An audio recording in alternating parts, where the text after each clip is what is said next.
Hello friends, welcome to profound education. आज के इस वीडियो में हम एग्जाम्पल नंबर 7 देखेंगे इनइक्वालिटीज़ का।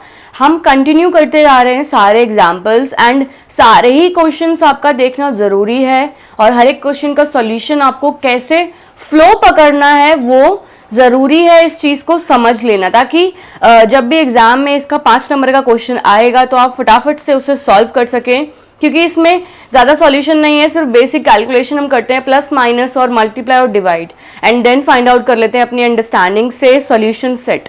सो बात करते हैं एग्जांपल नंबर 7 से। Solve the inequality. इनइक्वालिटी आपको सॉल्व करनी है इस क्वेश्चन की and graph the solution set. Graph भी फॉर्म करना है आपको सॉल्यूशन सेट का।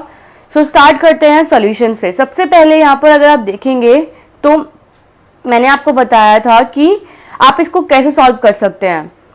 या तो 3/5 को और 5/3 को इन दोनों एलिमेंट के साथ मल्टीप्लाई कर लें। तो उस केस में आपको जब भी प्लस और माइनस करना होगा, एलिमेंट को रिड्यूस करना होगा, उस केस में तब आप फ्रैक्शन एलिमेंट को लेकर ही रिड्यूस करेंगे। तो वो एक डायरेक्ट समझ में आया कि फ्रैक्शंस को ऐसे सॉल्व कर सकते हैं। लेकिन अगर आप में से किसी को भी फ्रैक्शंस को कैलकुलेट करने में प्रॉब्लम आती है तो उस केस में हम कैसे इसको सॉल्व करें फ्रैक्शन से रिमूव करके, तो वो अभी हम इस वीडियो में देखने वाले हैं। सो स्टार्ट करते हैं। यहाँ पर अगर मैं देखूं कि ये 5 और 3 को बेसिकली मुझे हटाना है, 5 और 3, क्योंकि तभी फ्रैक्शन बनती है। तो 5 और 3 में कॉमन क्या होता है, जो एक मल्टीपल ऐसा जो 5 में भी आता है और 3 में भी आता है। सो हमें उससे मिलेगा 15। 15 एक ऐसा नंबर है जो 3 का भी मल्टीपल है और 5 का भी मल्टीपल है। सो 15 में मल्टीप्लाई कर लूंगी ताकि मैं कैंसिल आउट कर पाऊँ उसको 5 और 3 से, और देन मेरा ये जो नीचे का डिनोमिनेटर है वो पूरा पूरा हट जाएगा। सो यहाँ पर मैं मल्टीप्लाई कर दिया 15 का, तो देन मुझे मिला 5 3 जा 15, तो 3 into 3 is equals to 9 and ये हो जाएगा 3 5 जा 15, तो 5 इंटू 5 25। फ्रैक्शन रिमूव कर दिए। अब सॉल्व कर लेंगे इसको आगे। 9x हो जाएगा एंड ये 18 less than equals to 25 into 2 50 minus का 25x। नाउ अब ये सिंपल उसी तरीके से हमें मिल गया है जिस तरीके से अभी तक इक्वेशंस हमें मिलती आई थी। तो x वाले टर्म्स को साथ में कर लेंगे, रिड्यूस करेंगे और देन कांस्टेंट वाले पार्ट्स को साथ में कर लेंगे। तो यहाँ पर से मैं राइट हैंड साइड वाला 25 को रिमूव कर रही हूँ जो कि ऑलरेडी नेगेटिव में है। नेगेटिव में है तो मैं उसमें ऐड करूँगी पॉजिटिव का 25। सो स्टेटमेंट यहाँ हम लिख लेंगे। फ्रेंड्स, स्टेटमेंट लिखना बहुत ज़रूरी है। वैसे तो एग्जामिनर को ऐसे भी समझ में आ जाएगा, लेकिन चीज़ मैटर करती है कि आपका सॉल्यूशन किस तरीके से अलग है बाकी के सॉल्यूशन से। तो अगर आप इस तरीके के सॉल्यूशन को अपनी प्रैक्टिस में लाएंगे कि कैसे मैं हर बारी स्टेटमेंट लिखूं और मैं हर बारी हर एक जो फॉर्मूला यूज़ कर रही हूँ उसको राइट हैंड साइड पे दिखाऊं, तो ये सब चीज़ें बहुत ज़रूरी है। क्योंकि क्वेश्चंस का सॉल्यूशन करना तो बहुत इजी है, लेकिन आपकी प्रेजेंटेशन कैसी है क्वेश्चन को लेकर और एग्जामिनर आपके उस क्वेश्चन को समझने में कितना देर लगा रहा है, क्योंकि वो डायरेक्ट आंसर्स कैलकुलेट करते हैं और चेक कर लेते हैं और फटाफट से आपका सीक्वेंस देखते हैं कि किस तरीके से आपने किया है। तो ये सजेशन मेरी तरफ से रहेगा आपके लिए। सो आगे हम कंटिन्यू करते हैं इसी क्वेश्चन को। अब मैंने -25 को रिमूव करने के लिए प्लस का 25 ऐड किया है दोनों ही साइड्स। तो ये हो जाएगा 34x minus 18 and less than equals to 50।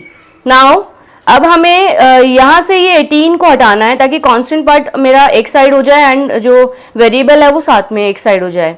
तो ये हो जाएगा माइनस का 18 है, प्लस का 18 ऐड करेंगे। यहाँ पे हम स्टेटमेंट भी लिख रहे हैं। ये कैंसिल आउट हुआ, हमें मिला 68 हो गया है। अब हमें इसको x को यहाँ पे रखना है, 34 यहाँ से हटाना होगा। तो इसके लिए ये मल्टीप्लाई हो रहा है इसके साथ, तो हम डिवाइड करेंगे 1/34। तो हम यहाँ स्टेटमेंट लिख लेंगे मल्टीप्लाई कर रहे हैं कौन सा एलिमेंट, 1/34 कर रहे हैं बोथ साइड। सो 1/34 हम यहाँ इसके साथ मल्टीप्लाई कर रहे हैं। आप लिख सकते हैं डिवाइड बाय 34 बोथ साइड्स, तो वो भी आप लिख सकते हैं स्टेटमेंट। तो मैंने आपको दो तरीके से बताया कि कैसे चीज़ें इसमें लिख सकते हैं और किस तरीके से कर सकते हैं। कभी भी ऐसे ना करें कि 18 को यहाँ ले गए देन 34 यहाँ डिवाइड में आ गया, क्योंकि आप समझेंगे कि ऑपरेशन सेम चल रहे हैं। लेकिन कुछ रूल्स हैं जो इनइक्वालिटी हमें डिफाइन करके बोलती है कि आप इसको इस तरीके से ही करें। तो जैसा क्वेश्चन जिस फ्लो में मैं आपको अभी तक बताती आ रही हूँ, तो प्लीज़ आप उसको उस तरीके से ही करें परफॉर्म। नाउ सो हमें जो वैल्यू मिल गई है वो x less than equals to 2 हो गया है। 34 से हमने डिवाइड किया तो हमें 2 मिला। सो 2 को अब हमें इसको सॉल्व करना है, सॉल्यूशन सेट बनाना है। तो यहाँ पर सबसे पहले आप देख लीजिए क्या इक्वल्स टू है, हाँ इक्वल्स टू है। तो दैट मीन्स कि x की वैल्यू 2 होगी, 2 होगी तो उसके लिए क्लोज ब्रैकेट यूज करेंगे। देन उसके बाद ये जो x की वैल्यूज होंगी वो सारी छोटी वैल्यूज होंगी 2 से, क्योंकि लेस देन का साइन है। तो x की तरफ छोटा साइन है, लेस देन है, और तो इसका मतलब कि x की सारी वैल्यूज छोटी होंगी। तो वो छोटी वैल्यूज हम कैसे डिनोट करेंगे, माइनस इन्फिनिटी से। तो यहाँ पे सॉल्यूशन सेट हमने बना लिया, इतना इजीली इसका सॉल्यूशन सेट हमें मिल जाता है। Now the graph of the inequality क्या होगा, 2 को भी सर्कल फिल कर देना। 2 के लिए सर्कल जो रहेगा क्योंकि इक्वल्स टू है जो क्लोज को डिनोट करता है, एंड ये जाएगा लेफ्ट इन्फिनिटी तक, तो लेफ्ट माइनस इन्फिनिटी तक जाएगा। तो लेफ्ट वाले को आप डार्कन कर देंगे। तो ये जितने भी छोटे छोटे हमारे पास होते हैं टर्म्स, इनका हमेशा ध्यान रखें कि ये क्यों इतना ज़रूरी है कि सर्कल फिल करें, कब ना करें, एंड क्यों क्लोज ब्रैकेट यूज़ करना है एंड कब ओपन ब्रैकेट यूज़ करना है। ये बहुत इंपॉर्टेंट है।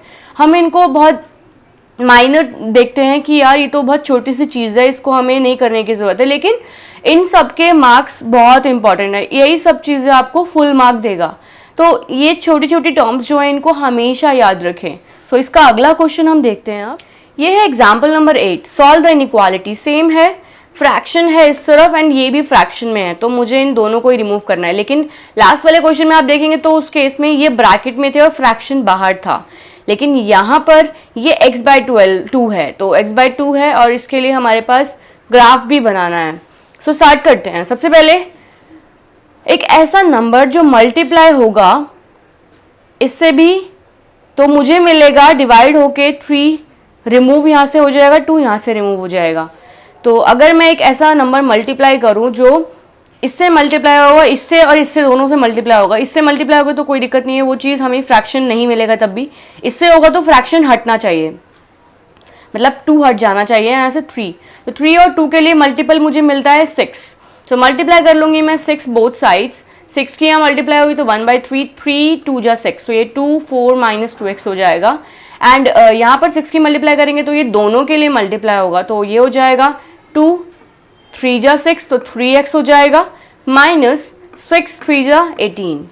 सो नाउ अब हम इसको भी ओपन ब्रैकेट कर लेंगे इसके, तो ये 8 हो जाएगा, माइनस का 4x greater than equals to 3x minus 18। Then उसको फर्दर हम आगे वही सॉल्व करेंगे कि पहले आप जो यहाँ पर से माइनस का 4x को यहीं रहने दें, 3x को यहाँ से हटाएं या 18 हटा लीजिए, ये आपकी खुद की चॉइस है। यहाँ पर मैं भी इसको दूसरे तरीके से कर रही हूँ, मैं इसको पहले 18 रिमूव कर रही हूँ, तो 18 मैंने यहाँ से हटा दिया है। तो 18 से मेरा यहाँ पर आ जाएगा सारा वेरिएबल पार्ट। अब मैं राइट हैंड साइड पर ही वेरिएबल पार्ट सारा लिख रही हूँ, आप चाहें तो लेफ्ट हैंड साइड भी कर सकते हैं, ये आपकी खुद की चॉइस है कि आप किसको कहाँ लेके जाना चाहते हैं। एक साइड ही करना है सिर्फ वेरिएबल्स को और एक साइड करना है कॉन्स्टेंट्स को, बस इसका ध्यान रखिए। और जो भी किसी के जिसका जो साइन है उसका ध्यान रखें कि साइन हम क्या यूज़ कर रहे हैं ताकि वो कैंसिल आउट हो जाए, और किसी भी इनइक्वालिटी में अपने आप चेंज नहीं करना है जब तक वो खुद से रिवर्स ना हो। सो हमारे पास ये हो जाएगा 26 minus 4x greater then 3x। अब इसको मैं यहाँ से हटा रही हूँ 4x, तो यहाँ पे मेरे को ऐड करना होगा 4x एंड यहाँ पे ऐड होगा, सो वी गेट 7x। तो यहाँ पर मुझे मिला 26। अब इस इनइक्वालिटी को मैं इधर कर देती हूँ, तो 7x ऐसे हो जाएगा, इसकी तरफ ये स्मॉलर है तो ये मेरा रहेगा less than equals to, and greater than की तरफ साइन 26 के लिए तो इस तरफ आ जाएगा, मतलब पूरा हमने बस इसको उल्टा कर दिया। तो ये अब इस तरीके से है। अब हमें यहाँ से 7 रिमूव करना है, तो 7 के लिए डिवाइड कर देंगे 1/7 से, so we get 26/7। Therefore solution set will be 26/7, इसका सॉल्यूशन सेट होगा। इसको डिनोट करते हैं हम, सॉल्यूशन सेट हम इसको लिखेंगे माइनस इन्फिनिटी से लेकर 26/7। ग्राफ वही सेम हमारा रहेगा, यहाँ पे इक्वल्स टू है तो डार्कन कर देंगे, सर्कल को फिल कर देंगे और ये डार्कन हो जाएगा आपका नेगेटिव वाला नंबर लाइन के लिए सारा एरिया। सो ऐसे हमने फाइंड आउट कर लिया इसके लिए ग्राफ, एंड इसका सोल्यूशन भी हमने देख लिया। इसका अगला क्वेश्चन देखते हैं जो कि लास्ट क्वेश्चन है इस वीडियो में। सो क्वेश्चन है example number 9, solve the inequality. आपको इनइक्वालिटी सॉल्व करनी है इसकी, and graph the solution set. Friends यहाँ पर अगर आप देखेंगे तो ये एक दो इनइक्वालिटी के सिंबल आपको मिलेंगे, less than and less then, and variable एक ही है तो ये लीनियर ही हुआ। लेकिन इसको सॉल्व कैसे करना है, एंड मैं आपको बता दूं इस तरीके की इनइक्वालिटी को आप कंपाउंड इनइक्वालिटी कहते हैं। दो से ज़्यादा आपको जब भी मिलेंगे सिंबल तो आपको कंपाउंड इनइक्वालिटी उसे कहेंगे। तो उसे सॉल्व करने का सबसे इजी तरीका है, इसमें भी हमें सिर्फ जो भी एलिमेंट हम नेगेटिव एंड सब्ट्रैक्ट एडिशन करते हैं, फिर मल्टीप्लिकेशन और डिवाइड करते हैं, वो इन तीनों के लिए परफॉर्म करना होगा। लेकिन इस केस में बीच वाले को, मिडिल वाले को हमें वेरिएबल में रखना होगा। तो बीच वाले को, मिडिल वाले को जो है हमारा एक्सप्रेशन, उसके लिए एक्स वेरिएबल है, इसको यहाँ पे अकेला छोड़ना है, तो बाकी एलिमेंट्स को यहाँ से हटाना होगा। तो यहाँ पर परफॉर्म करते हैं। इसके लिए यहाँ से मैं इसको कैसे रिमूव कर सकती हूँ, पहले मुझे 4 हटाना होगा, तो उसके लिए -4 करूंगी ऐड। तो ये यहाँ पर भी हम यूज करेंगे, -4 इससे कैंसिल आउट हो गया, तो वी गेट माइनस का 7x। नाउ ये हो जाएगा सॉल्व करके 14 एंड ये हो जाएगा माइनस का 7। अब मुझे इसको सॉल्व करना है, तो वही सेम डिवाइड कर लेंगे 7 से इन अबव इनइक्वालिटी। तो लेकिन हम डिवाइड कर रहे हैं एक नेगेटिव नंबर से। नेगेटिव नंबर से जब भी डिवाइड या मल्टीप्लाई करेंगे तो हमारी इनइक्वालिटी रिवर्स हो जाएगी। सो इनइक्वालिटी वो रिवर्स हो गई, लेस देन था ग्रेटर देन हो गया है, एंड इसको सॉल्व किया तो 1x और -2। अब इसका मतलब क्या होता है, ये तो इस तरीके की कंपाउंड इनइक्वालिटी में आपको सॉल्यूशन सेट फाइंड आउट करने में सबसे इजी होता है, क्योंकि x के लिए दो वैल्यूज आ गई हैं, 1 और 2, 1 और -2। तो इसका मतलब कि कोई नेगेटिव इन्फिनिटी या पॉजिटिव इन्फिनिटी तक नहीं है, सिर्फ 2 ही पॉइंट्स हैं और वो 2 पॉइंट्स भी इक्वल नहीं है। तो इसका मतलब x की वैल्यू 1 भी नहीं हो सकती, 2 भी नहीं हो सकती, लेकिन x की वैल्यू 1 और -2 के बीच की हो सकती है, जो कि क्या क्या हो सकती है, 0 हो सकता है, और जितने भी डेसिमल पॉइंट्स हैं वो तो आएंगे 0.1, 0.2, 0.3। लेकिन अगर मैं आइडियली सिर्फ नेचुरल नंबर्स की बात करूँ तो 1 हो सकता है, 1 नहीं हो सकता, -1 हो सकता है और 0 हो सकता है। तो वो दो नंबर्स आपकी x की वैल्यू हो सकती है। तो यहाँ पर इक्वल्स टू नहीं है तो हम -2 और 1 के लिए क्लोज ब्रैकेट्स नहीं यूज करेंगे। एंड इसको सही से लिख लीजिए पहले, क्योंकि हमारा नेगेटिव नंबर लाइन में पहले आता है और पॉजिटिव नंबर पहले बाद में आता है। तो ये चीज़ अगर आपको यहाँ से ही क्लियर हो रही है तो ना लिखें, अगर आपको नहीं क्लियर है, आपको क्लैरिटी और अच्छे से करनी है तो इसको इस तरीके से लिख लीजिए। तो नेगेटिव पहले हो गया, पॉजिटिव पहले हो गया। इससे ये फायदा होता है कि हमें जब डिनोट करना होता है उसको नंबर लाइन में, तो हम उसको उस तरीके से ही करते हैं कि -2 उठाया देन फिर 1, और इसके लिए फिल भी नहीं करेंगे क्योंकि इक्वल्स टू भी नहीं है। एंड सॉल्यूशन सेट मेरा इसमें हो जाएगा -2 से लेकर 1 तक। तो इसको इस तरीके से लिख लीजिए ताकि आपको और इजीली सॉल्यूशन सेट आपको फाइंड आउट हो जाएगा। -2 पहले आएगा देन 1 बाद में आएगा। सो ऐसे ओपन ब्रैकेट्स के लिए हमने ये फाइंड आउट कर लिया।